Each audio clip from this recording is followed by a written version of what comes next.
ನಾವು middle class family ಮಕ್ಕಳು. ಹೊರಗಡೆ ಹೋಗಿ ಹಾಳಾಗಲ್ಲ, ಬದಲಾಗಿ ನಮ್ಮ ಜವಾಬ್ದಾರಿಗಳು ಏನು ಅನ್ನೋದನ್ನು ಅರ್ಥ ಮಾಡ್ಕೋತೀವಿ. ನಾವು ಕಾಸ್ಟ್ಲಿ ವಸ್ತುಗಳನ್ನು ಬಯಸಲ್ಲ, ಬದಲಾಗಿ ಇರೋದ್ರಲ್ಲೇ ಅಡ್ಜಸ್ಟ್ ಮಾಡ್ಕೊಂಡು ಹೋಗ್ತೀವಿ.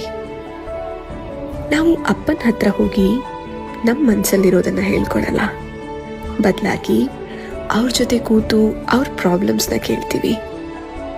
ನಾವು ಅಮ್ಮನ ಹತ್ರ ಚಿಕ್ಕ ಪುಟ್ಟದಕ್ಕೂ ದುಡ್ಡು ಕೇಳೋದನ್ನು ನಿಲ್ಲಿಸಿದ್ದೀವಿ, ಬದಲಾಗಿ ನಾವೇ ಉಳಿಸಿ ಮನೆಗೆ ಕೊಡೋದಕ್ಕೆ ಶುರು ಮಾಡಿದ್ದೀವಿ. ದೊಡ್ಡವರಾಗ್ತಾ ಆಗ್ತಾ ಕನಸುಗಳ ಹಿಂದೆ ಓಡೋದಕ್ಕೆ ಶುರು ಮಾಡಿದ್ದೀವಿ. ಆ್ಯಂಡ್ ಆ ಕನಸುಗಳು ಒಡೆದು ಹೋದಾಗ ಅದನ್ನ ಸಂಭಾಳಿಸೋದು ಕೂಡ ನಾವೇ.